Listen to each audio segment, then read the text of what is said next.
in terms of electric vehicles, and just a quick reminder about in the UK, because there's a lot of focus on other countries about, you know, what are others doing, and perhaps some slightly misleading statements about how well we're doing here in the UK. And this is just a really quick line that tells you that in 1990, the consumption-based emissions, so most of the data we see is terrestrial emissions, which doesn't include things like international aviation and net imported goods from other countries.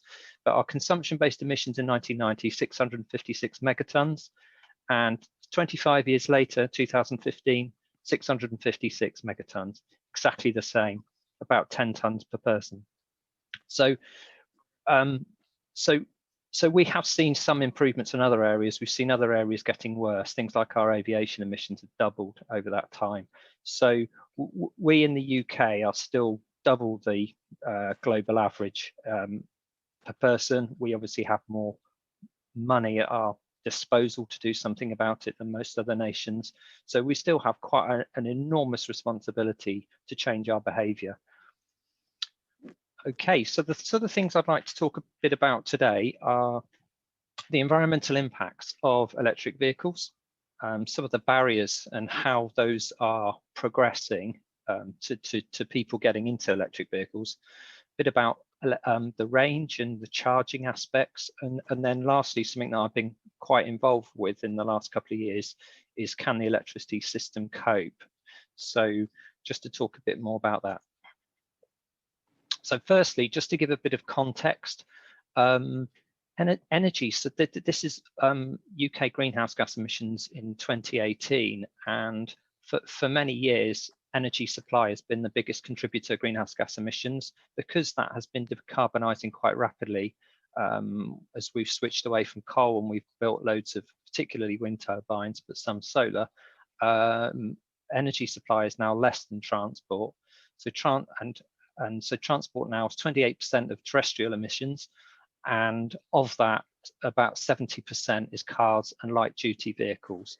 So it is a really, really big chunk of emissions. And perhaps one of the most disappointing things is this shows that there's been virtually no change in those emissions since 1990. If you think about the enhanced, the learning in engineering in those nearly 3 decades, it's quite astonishing that we've not seen a significant improvement in the energy efficiency of vehicles on our roads.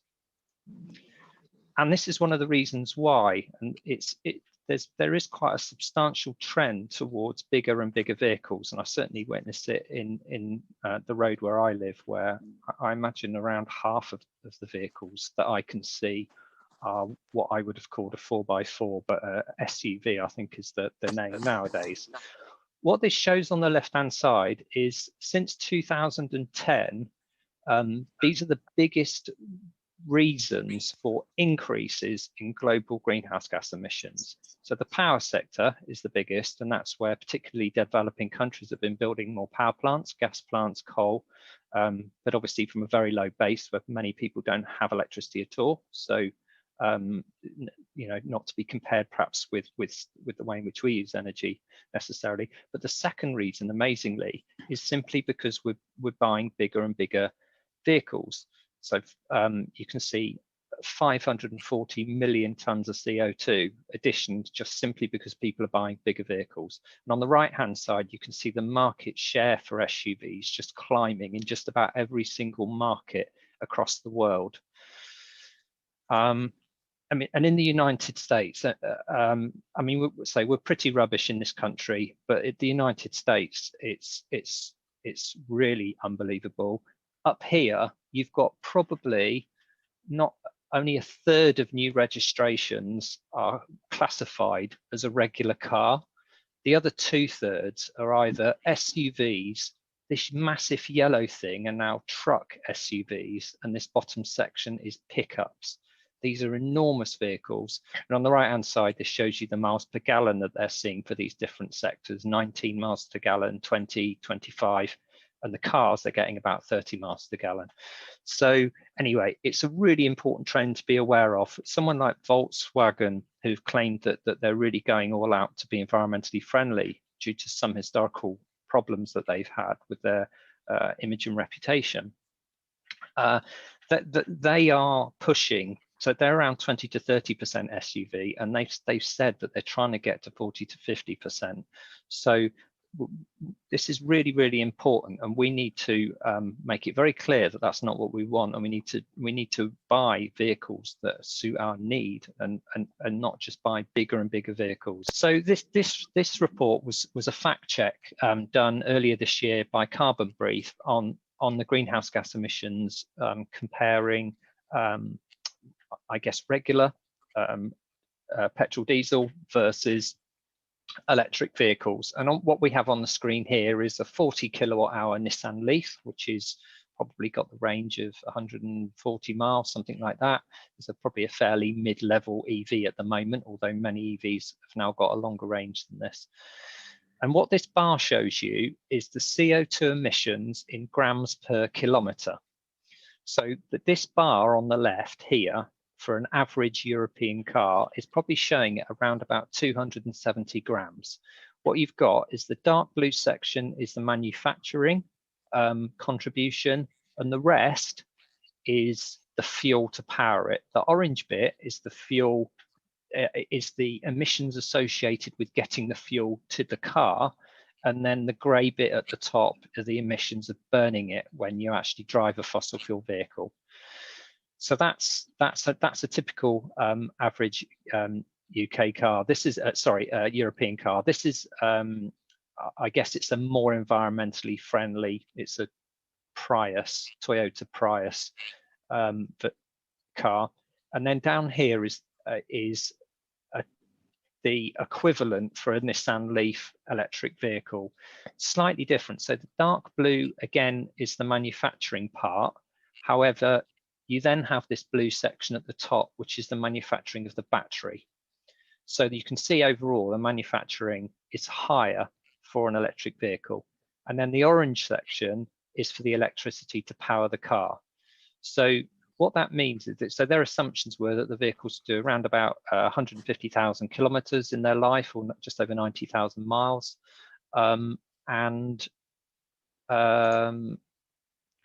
So what that means is to offset the additional manufacturing contribution of if you're getting a new electric vehicle versus a regular petrol diesel, roughly, you need to drive about 20,000 miles to offset that manufacturing hit.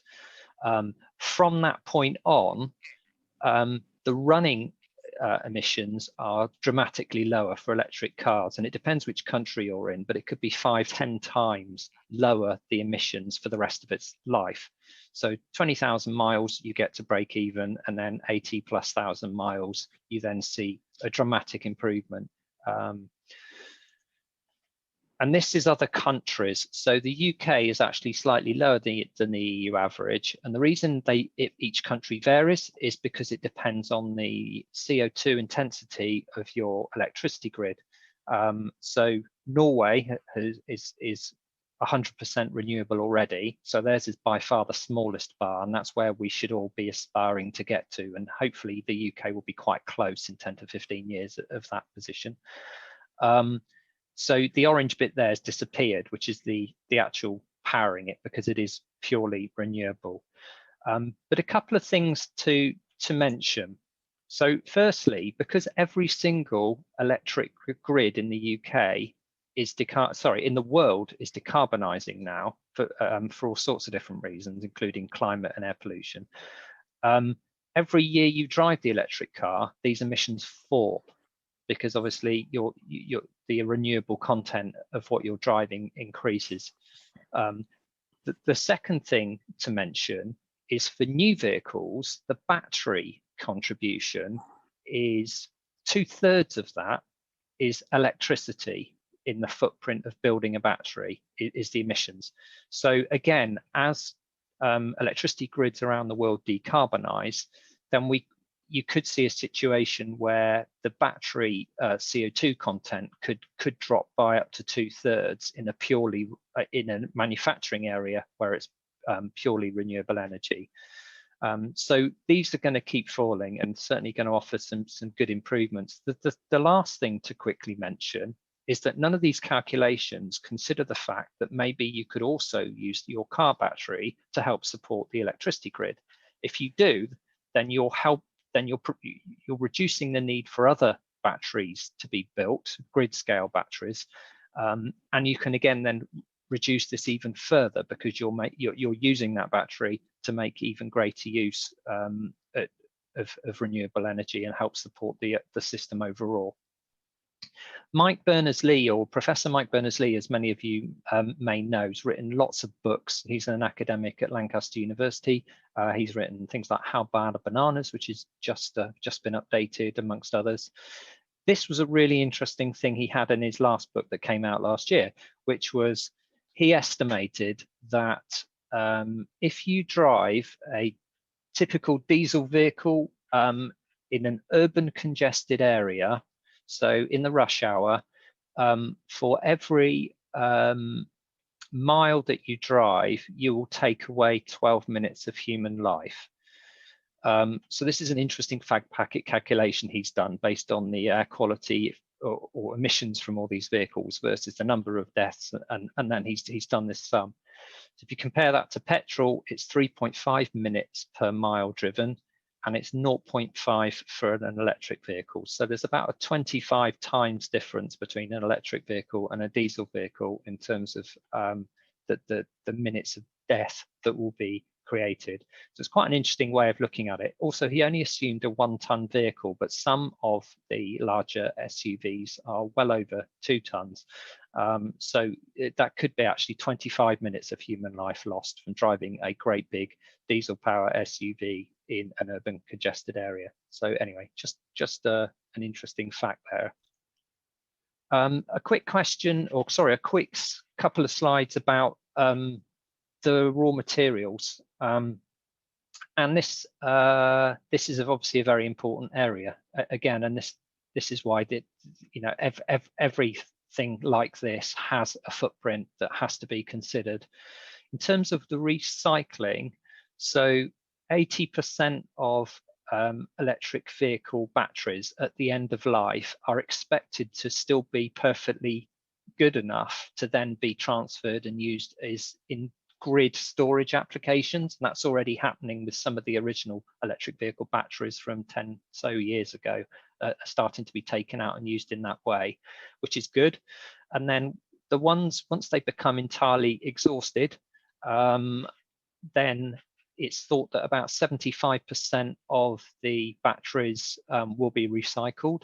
And this is a good report if anyone's interested to go and look into this in a bit more detail, by a company called Element Energy.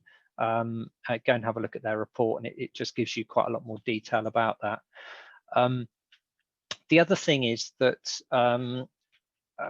so one of the concerns, for example, is human rights issues in the Democratic Republic of Congo, which historically has been the largest producer of cobalt.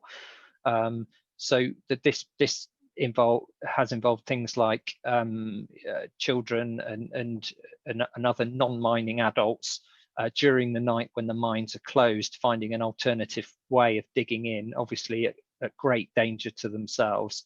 And so there is a huge responsibility for a real focus on the supply chain and ensuring that these mines are secure and professionally managed, and these risks are minimized. But the other thing is that partly because of this, cobalt demand in DRC is actually falling despite this huge rise in the number of electric vehicles on the road. And there's also Tesla have reduced the cobalt in their electric vehicles from 11 kilograms to 4 kilograms, and they've actually just gone further. So I'll come on to that in a moment, but this just shows you how battery technologies have changed over time, and the dark blue lines are cobalt. And so they were 40% cobalt in the original original electric vehicle batteries, and also in smartphone batteries. And then it dropped to 13%, which is used in the BMW i3s, the original BMW i3s. And then it dropped to 7% for some of the more recent Teslas. that there's now a huge number of electric buses in China, many hundreds of thousands of them, and they don't have any cobalt at all. And in fact, Tesla, who've now got a big manufacturing plant in China, all of their standard range Teslas built there don't have any cobalt either. So again, there's some encouraging signs that we will hopefully reduce the damage. And another quick slide from Mike Berners-Lee. How far can you travel each year with 1 meter squared of land at your disposal? And the serious point to this is how we produce energy to power ourselves is often down to land. So you either grow stuff to maybe biofuels or food to power a human being, or you use a meter squared with, say, a solar panel, and that generates energy, and then that powers you. But we know there's a huge issue with global deforestation, and I think so this is quite a powerful slide to just explain the difference between electric vehicles and, say, biofuels. So what this says is, with 1 meter squared, if you grew crops to power a car with biofuels, it would get you about 1 to 5 miles a year. An electric vehicle, if you put 1 meter squared of solar on it, could get you 1,000 miles. So it's a completely different order of magnitude. And even better than that, if you had an electric bicycle, 1 meter squared of solar could get you 20,000 miles. So the purpose of this slide is just to give a sense of scale that we've got to be extremely careful about biofuels being a solution for transport, because it requires enormous amounts of land that we don't necessarily have at the moment. And in fact, yeah, so I think that's the key point. And again, electric bikes, if you don't need a car, is infinitely better than anything else.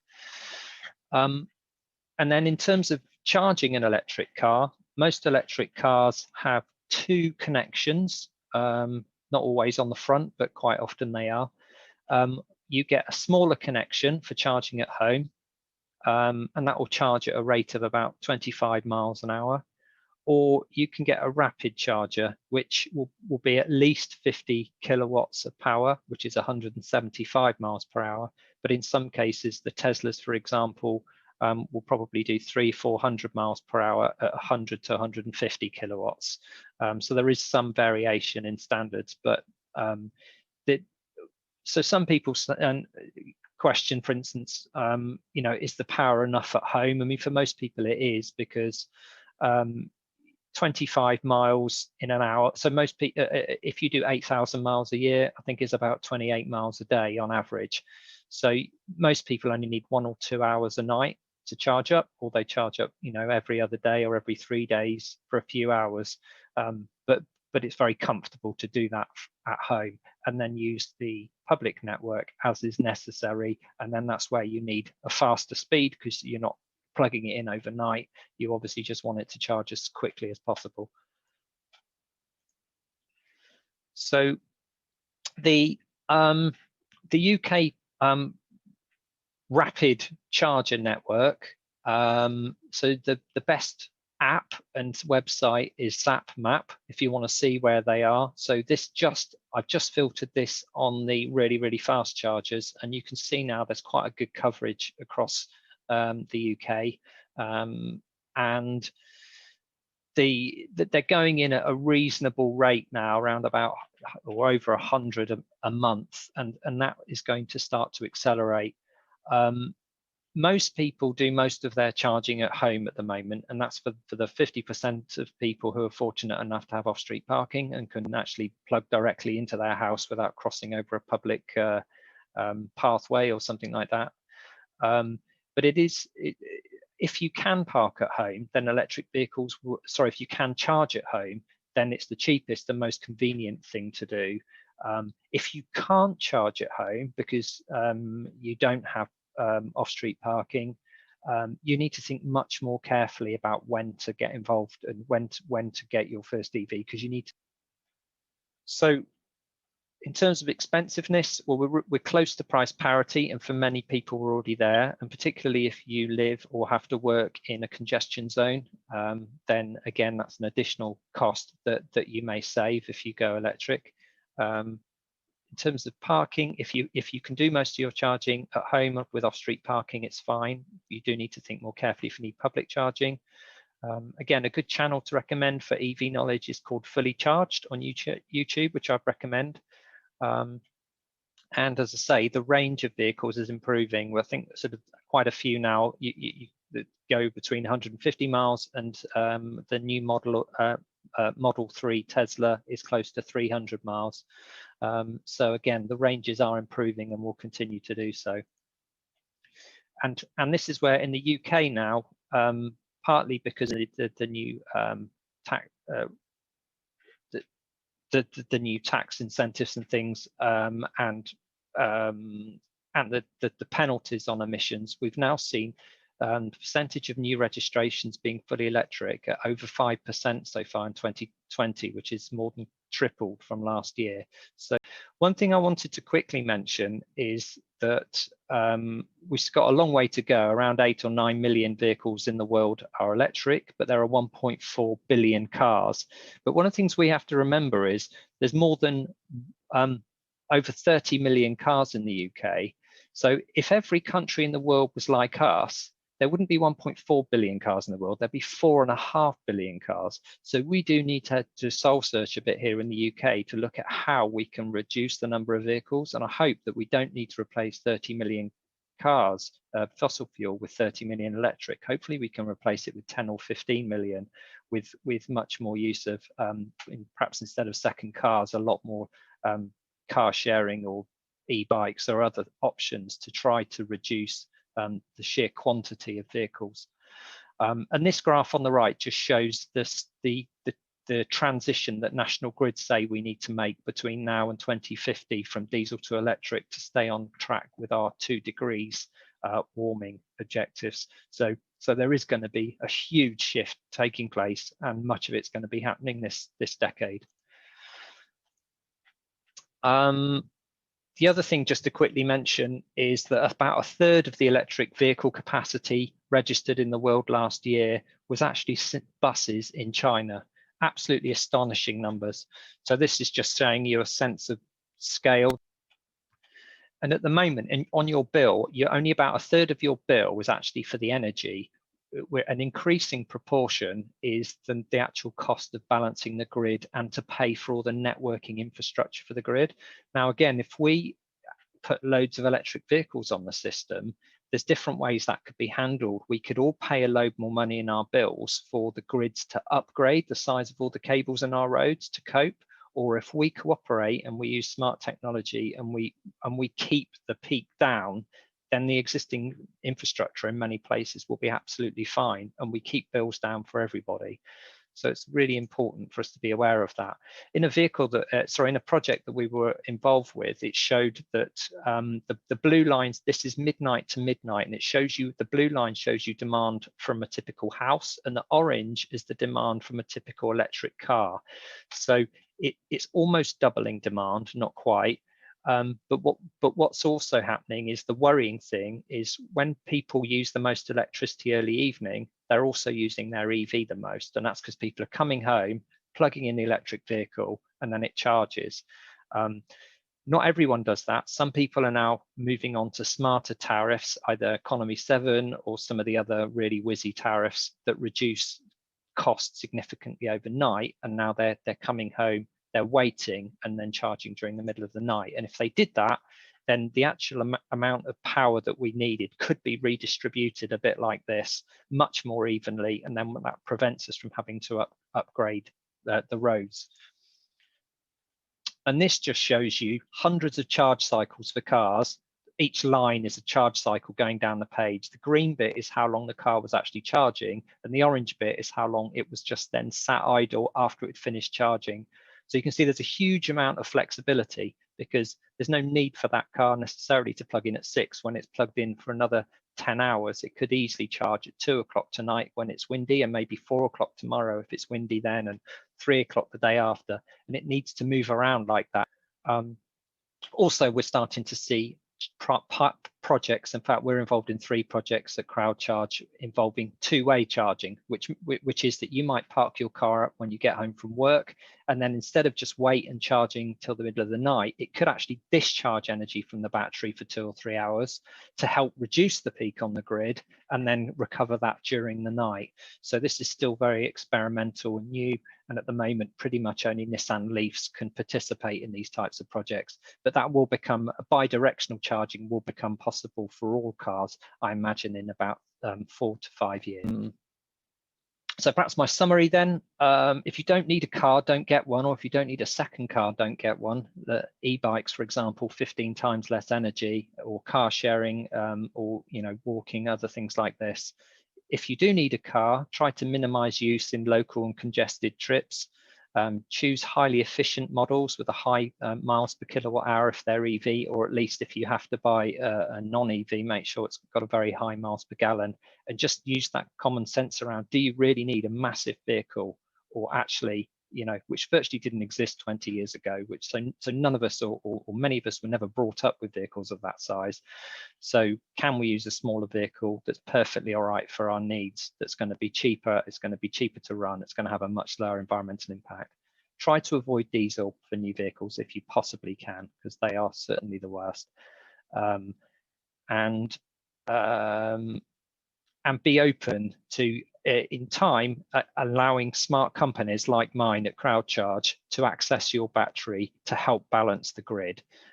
It's going to be really important, and it means that far fewer additional battery storage items are required to help back up if we use all these existing batteries that are sat in people's cars not doing anything for most of the day.